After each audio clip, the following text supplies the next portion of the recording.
स्वार्थी यानी कि स्वयं का अर्थ। जो इंसान स्वयं का अर्थ जानना चाहता है, जो खुद को समझना चाहता है, क्या वो इंसान आपकी नज़र में गलत है? हम जब भी किसी को स्वार्थी कहते हैं तो उसका मतलब तो यही होता है कि वो आदमी स्वयं का अर्थ समझना चाहता है। तो फिर वो गलत कैसे हुआ? स्वार्थी शब्द दुनिया की नज़र में, समाज की नज़र में एक अलग ही नज़रिए से समझा जाता है। अक्सर हम अपने आसपास ऐसे बहुत से लोगों को देखते हैं जो स्वभाव से बहुत अच्छे प्रतीत होते हैं, यानी कि सब लोगों की मदद करते हैं, सबसे अच्छा व्यवहार रखते हैं। लेकिन इसके साथ हमने ये भी देखा होगा कि ऐसे लोग जो स्वभाव के अच्छे होते हैं, दूसरों की मदद करते हैं, वो दुखी भी ज़्यादा रहते हैं। और जो लोग स्वार्थी होते हैं वो फलते फूलते चले जाते हैं। तो ऐसे में परमात्मा की सत्ता पर उंगली उठना निश्चित है। लेकिन अगर ये सत्य है तो हमें कौन सा मार्ग अपनाना चाहिए? क्या हम भी दूसरों के जैसे बन जाएं? पता नहीं आप में से कितने लोग ये मानते हैं कि अच्छे लोग जीवन में बहुत दुखी रहते हैं, लेकिन इसके पीछे का सत्य क्या है? अगर हम इसके पीछे का सत्य नहीं जानेंगे, नहीं पहचानेंगे, तो कहीं न कहीं हमारा अवचेतन मन भी बुराई की तरफ झुक जाएगा। इसीलिए अपने मन में ऐसे विचार पनपने से पहले इस बात की पूरी सच्चाई, पूरा निष्कर्ष निकाल लें, ताकि भविष्य में आपको अपने अच्छे होने पे पश्चाताप ना हो, दुख ना हो। आज की जो बौद्ध कहानी मैं आपको सुनाने वाला हूँ, उसमें आपको 5 ऐसे तरीके पता चलेंगे जिसके माध्यम से अगर आप कर्म करते हैं तो आप अच्छे कर्म भी कर पाएंगे और दुखी भी नहीं होंगे। इससे पहले कि आप इस कहानी में खो जाएं, इस चैनल को सब्सक्राइब जरूर कर लें। तो चलिए कहानी शुरू करते हैं। एक गांव में आनंद नाम का एक युवक रहता था। उसका भरा पूरा परिवार था। उसके 2 बच्चे थे, उसकी पत्नी थी, लेकिन उसके माता पिता इस दुनिया से चल बसे थे। इसीलिए पूरे परिवार की जिम्मेदारी उसी के कंधों पर थी। बच्चे अपनी पढ़ाई करते थे और उसकी पत्नी अपनी घर गृहस्थी के कामों के साथ गाय, भैंस, बकरी इत्यादि का दूध बेच बेच कर अपना घर चलाते थे। और आनंद पहाड़ में पत्थर तोड़ने का काम करता था। बहुत ही मेहनत भरा काम था। पूरे दिन काम करता तो रात को थक कर घर वापस लौटता। लेकिन इतनी मेहनत के बाद भी अगर आनंद को गांव का कोई भी आदमी मदद के लिए बुलाता तो आनंद कभी मना नहीं करता था। उसके जीवन का एक ही सिद्धांत था कि अगर मैं दूसरों की मदद करूंगा तो परमात्मा मेरा साथ देंगे, परमात्मा मेरे साथ कुछ बुरा नहीं होने देंगे। आनंद अपने इस सिद्धांत का पालन बहुत कड़ाई के साथ करता था। वो इस सिद्धांत पर इतना विश्वास करता था कि अगर कोई बाहर का आदमी उससे मदद मांग ले तो वो अपने घर का काम भी अधूरा छोड़कर उस आदमी की मदद करने के लिए पहुंच जाता था, जिस वजह से उसकी पत्नी बहुत परेशान रहती थी।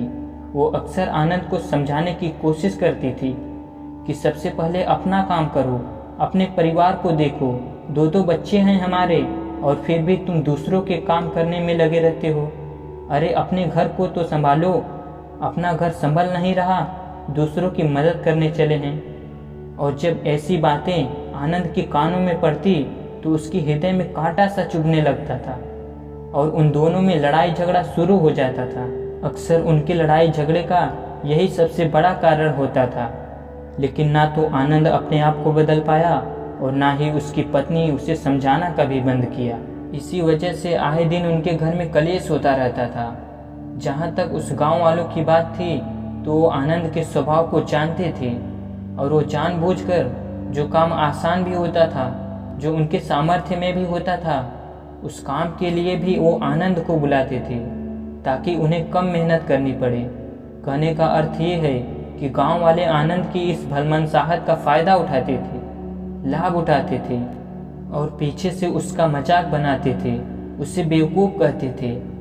ऐसे ही समय बीतता रहा और एक दिन आनंद की पत्नी बहुत ज़्यादा बीमार पड़ गई।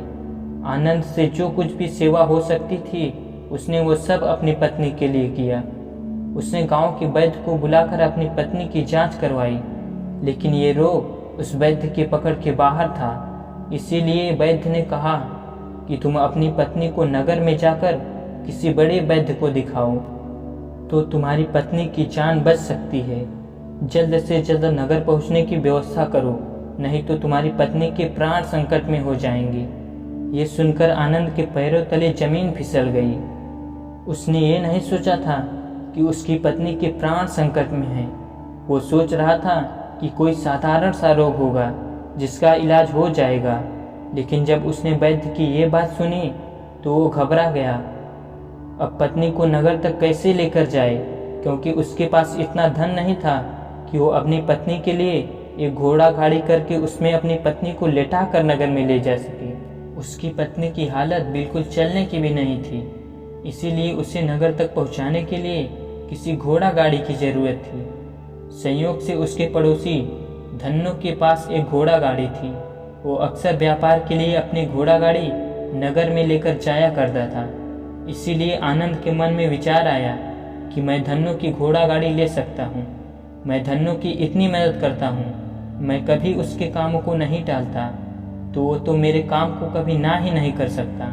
और यही सोचकर वो घोड़ा गाड़ी लेने के लिए धन्नो के पास पहुंच जाता है। लेकिन धन्नो बहुत ही चालाक इंसान था।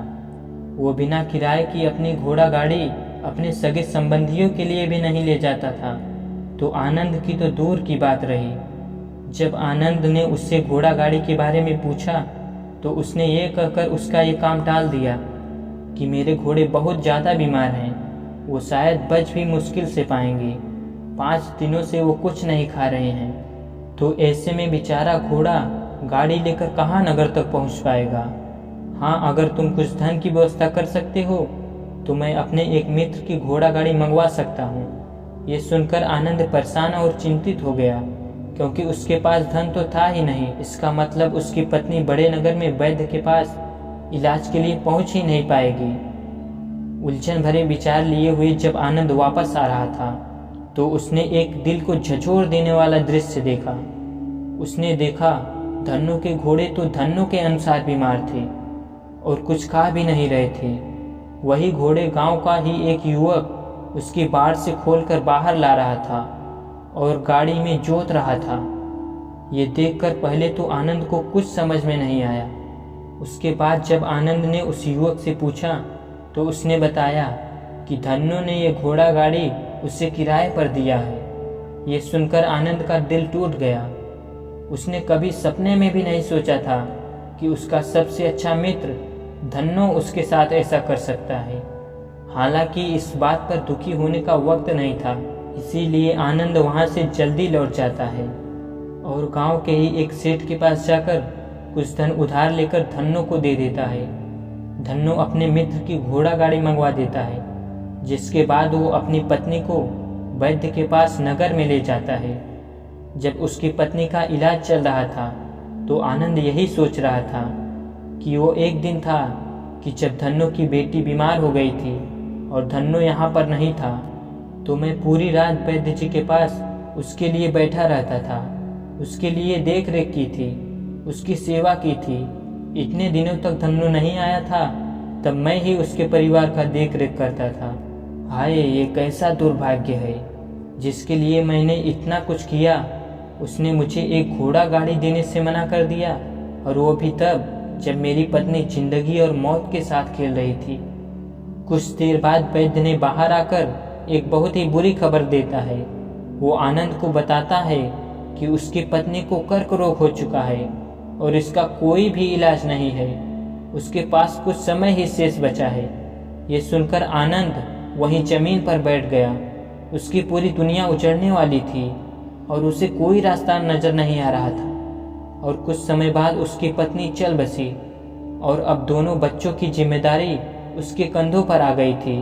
लेकिन यहाँ पर आनंद के सारे सिद्धांत टूट चुके थे, उसके सारे भ्रम खत्म हो चुके थे। अब उसके दिमाग में एक ही बात थी कि अच्छा कर्म करने से परमात्मा साथ नहीं देता, बल्कि बुरे लोग फलते फूलते हैं, और इस बात का मैं सबसे बड़ा गवाह हूँ। ये विचार अक्सर उसके दिमाग में चलते रहते थे और इसी वजह से उसका मन धीरे धीरे संन्यस्त हो गया, देश दुनिया से दूर हट गया। और एक दिन ऐसा भी आया जब वो अपने बच्चों को अपने रिश्तेदारों के पास छोड़कर इस देश दुनिया को त्याग कर एक सन्यासी बनने के लिए घर से निकल पड़ा। उसने गांव में किसी को कुछ नहीं बताया। किसी को नहीं पता था कि आनंद अचानक कहाँ गायब हो गया। सन्यास की भिक्षा लेने के लिए वह एक बौद्ध भिक्षु के पास पहुंचता है। बौद्ध भिक्षु उस समय ध्यान में बैठे हुए थे। ध्यान से बाहर आने के बाद बड़े ध्यान से आनंद के चेहरे को देखते हैं और उससे सन्यासी बनने का कारण पूछते हैं। उस पर आनंद ने उन्हें अपनी पूरी आप बीती सुना देता है और कहता है कि हे बंदे, इस दुनिया से कुछ भी हासिल नहीं हुआ। मेरा मन इस दुनिया से विरक्त हो चुका है। अपने दोस्तों ने ही मेरा साथ नहीं दिया तो इस दुनिया में रहने का क्या मतलब, और इसी वजह से मैं सन्यासी बनना चाहता हूँ। ये सुनने के बाद बौद्ध भिक्षु ने उपदेश देना शुरू किया। उन्होंने कहा, याद रखना बंदे, जीवन से विरक्त होकर सन्यासी बनना तुम्हें परम सुख तक कभी नहीं पहुंचा सकता, परमानंद तक कभी नहीं पहुंचा सकता।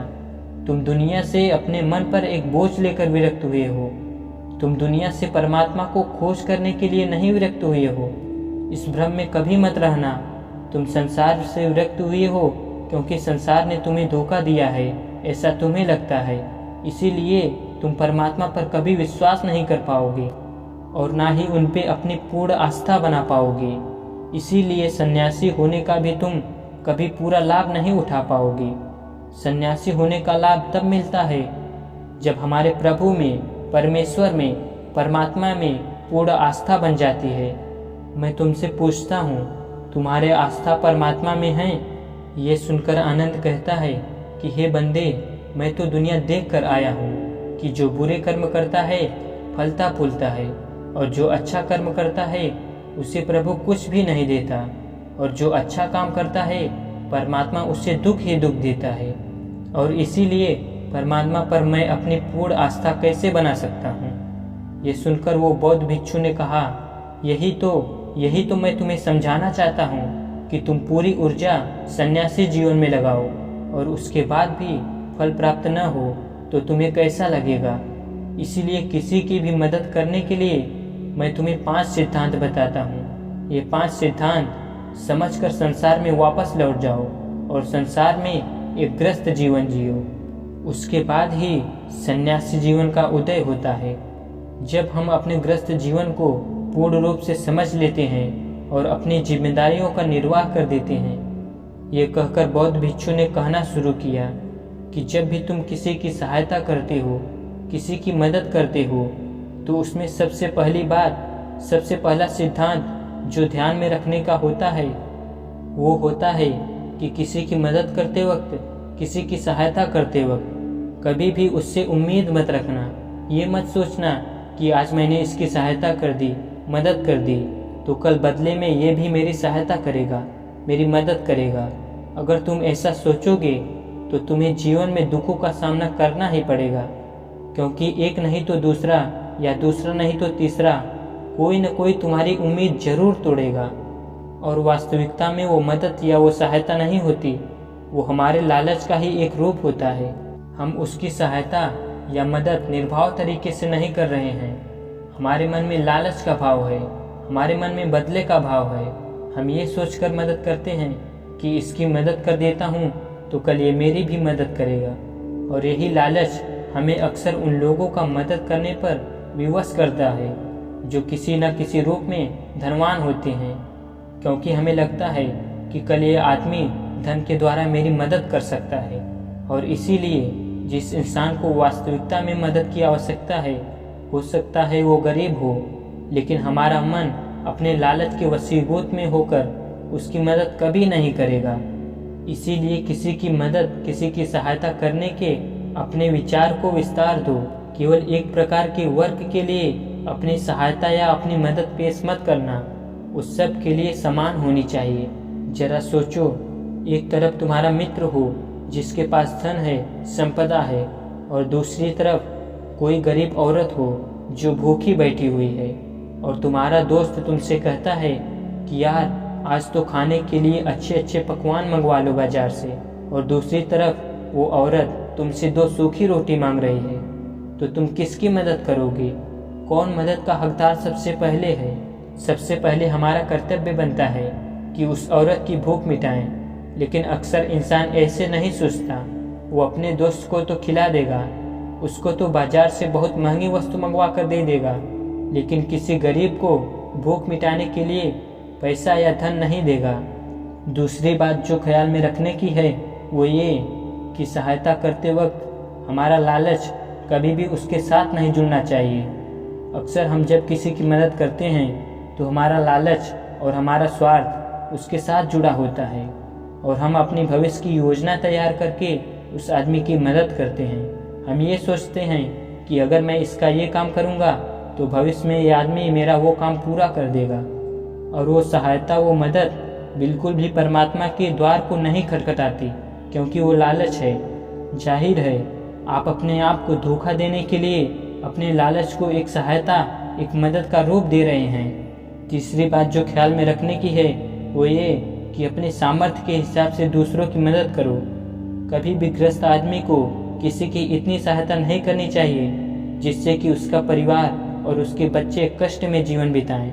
सबसे पहला फर्ज हमारा होता है अपने परिवार को सुखी रखना, अपनी ज़रूरतें पूरी करना, और उसके बाद दूसरों की मदद करना आता है।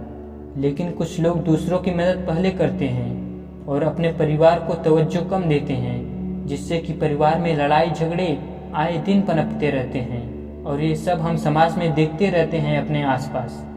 अगली बात जो ख्याल में रखने की होती है वो ये कि अपना कर्म, अपनी जिम्मेदारियां पहले निभानी होती है। हम अपना कर्म, अपना काम छोड़कर पहले दूसरों की मदद करने के लिए चले जाते हैं, और जब दूसरा बदले में हमारी मदद नहीं करता तो हमारा दिल दुखी हो जाता है। हम सोचते हैं कि मैंने तो अपना काम छोड़कर उस आदमी की मदद की थी और वह आदमी मेरी मदद ही नहीं कर रहा है। इसीलिए अपना कर्म सर्वोपरि, अपना कर्म सबसे ऊपर, क्योंकि वही काम करने के लिए इस दुनिया में हमारा जन्म हुआ है। और सबसे आखिरी में जो बात समझने की है वो ये कि परमात्मा की मर्जी से ही सब कुछ होता है। हमारा कर्तव्य है अपने कर्म को करते जाना, करनी धरनी तो ऊपर वाले के हाथ में है।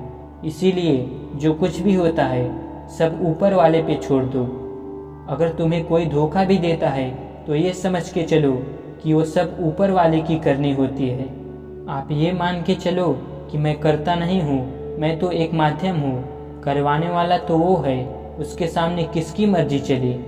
जब ये आस्था, ये विश्वास हमारे मन में पनपने लगता है तो हमारी सारी शिकायतें दूर हो जाती हैं, क्योंकि इस दुनिया में जो भी होता है अच्छे के लिए होता है, जो भी हो रहा है अच्छे के लिए हो रहा है, और जो भी होगा अच्छा ही होगा।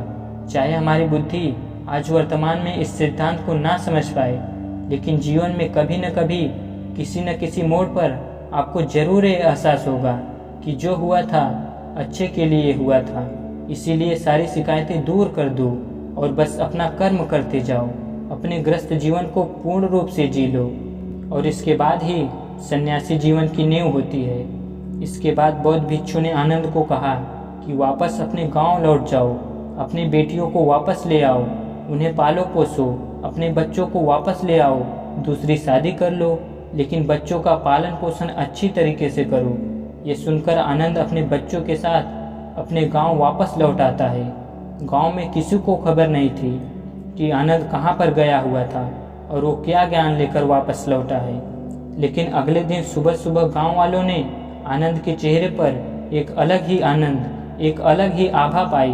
तो दोस्तों, कैसी लगी आपको ये कहानी कमेंट सेक्शन में ज़रूर बताएं, और अच्छी लगे तो इस चैनल को सब्सक्राइब करना ना भूलें।